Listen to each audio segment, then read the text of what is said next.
subscribe please and press the notification button. Farko mataki na farko dai nan ga WhatsApp ɗinmu. Kawai za mu shiga cikin WhatsApp kamar yadda kuke gani. Muna shigowa cikin WhatsApp. Wannan WhatsApp ɗin da kuke gani a nan kun ga kawai mutum ɗaya ne. So amma kaddara a ce kai budurwarka akwai nan 1, 2, 3, 4. Misali akwai mutum, misali wannan na 1, wannan na 2, 3, ma'ana da akwai mutane da yawa da budurwarka take chatting tare da su. So duk kana so ka san da wanda take ko kuma da wanda kake ganin ko da yaushe da wanda kake ganin ko da yaushe ta fi yin chatting misali. So abu na farko da za ka yi shine idan ka tashi za ka karɓi wayarta misali dama kana da ikon da za ka iya karɓar wayarta na 'yan sakanni dai, just ba zai fi sakan 2 ko 3 ko 5 ba ma ka gama abin da za ka yi. So abin da za ka yi shine idan ka tashi kana karɓar wayarta ka shigo WhatsApp kawai ba ruwanka da duk chatting ɗin nan da take, kai tsaye za ka shiga gurin ɗige-ɗigen nan guda 3.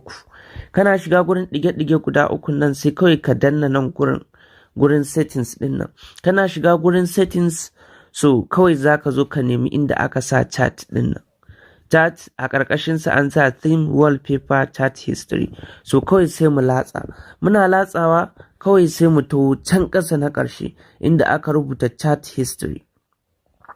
Muna shigowa chat history. So na farko ɗin nan ga wani guri nan da alamun share ko kuma alamun sending inda aka sa export chat.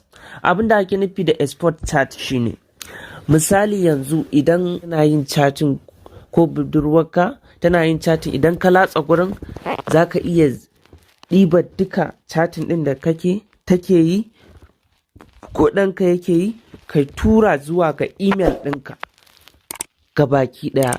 Kana tura zuwa email ɗinka a hankula za ka zauna ka ga duk abin da take, ko za ka iya tura zuwa wani WhatsApp daban wanda za ka iya gani duk abin a natse. So farko dai kawai idan ka zo nan sai ka danna gurin export chat ɗin nan.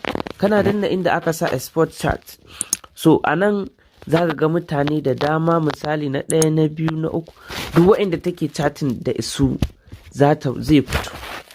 Misali duk wanda budurwarka take chatting da su.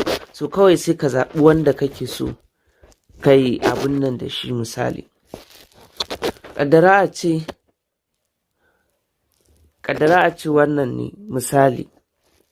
Kaddara a ce ka zaɓa, ma'ana ka zaɓa kawai. Kana zaɓa abu ne mai sauƙi. Kana danna export ɗin nan kawai sai ka zaɓa. Misali kawai mun zaɓi misali ko na farko ɗin nan ko na 2 ko ma wane ne wanda muke so mu sanya take chatting da shi. So kawai kana dannawa misali kamar haka. Kana danna za ka ga link ya fito ma kamar haka gashi link ɗin. Kun gani wasu rubutu ne da harfa. So wannan link ɗin da kuke gani akwai hanyoyi da dama da za ka iya turawa. Za ka iya amfani da quick share idan kana amfani da wayar Samsung, ko ma ka iya sharing ɗinsa misali ta hanyar quick share ko ta WhatsApp ɗinka ko gashi nan ko ta Gmail ɗinka ko ta message ma za ka iya, ko Telegram ko ta Zanda ma za ka iya tura chat ɗin. Mana ta application da dama duk wanda kake so da hanyar da kake so za ka latsa. So mu kawai bari mu latsa mu zaɓi misali mu zaɓi kawai muna so mu sharing ɗinsa kawai zuwa ga lamba ko ma wacce lamba ce kawai za mu danna send. So a nan da kuke gani mun zaɓi lamba mun tura lamba. So lambar da muka tura kun gan shi, kun ga abin da ya shigo a cikin lambar. Kun gani an sa WhatsApp chat with kaza. Abin da nake so ku fahimta shine duk sanda ka tashi yin sharing din, idan ka tura ko da ta Gmail ɗinka ne, ta email ɗinka ko ta kowane guri ko ta Zanda ka tura ko ta menene zai buɗe chat ɗin. Amma idan ya tashi zai nuna ma chat ɗin ma da wa budurwarka take. Misali chat with kaza, misali chatting WhatsApp chat tare da misali Usman Fasaha.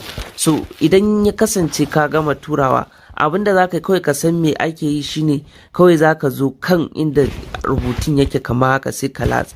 ka danna, kana dannawa to kawai za ka zaɓi biwa. Misali ga nan muna da html biwa, kawai muna dannawa sai kawai mu danna kan wannan abun, muna dannawa kun ga yanzu duk chatting ɗin da take yi kun ga ya bayyana da shi.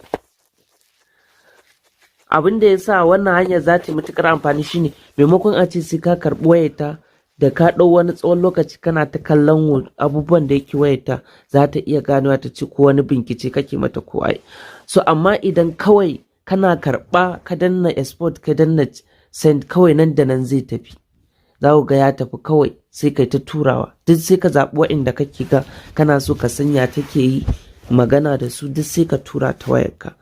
Sai kawai in ka je ko a kasuwa ko a wani gurin a natse sai ka buɗe duk ka karanta abin da take yi, shikenan. Idan kuma misali a chatin din ma an tura hoto ko bidiyo, duk a gurin tura export din nan duk zaka gani da hotunan da bidiyon da komai da sautin muryar su baki ɗaya duk zaka gani. So wannan ina fatan wannan bidiyo ta burge ku. Idan ta burge ku, ku danna mana lakin, sannan ku sharing din bidiyon nan domin yan uwa da dama su amfana. Kuma kar ku manta ku danna link na gurin comment na farko a wannan bidiyo, ku subscribe da Ababa Tech ko kuma karkashin bidiyon nan. Subscribe please and press the notification button.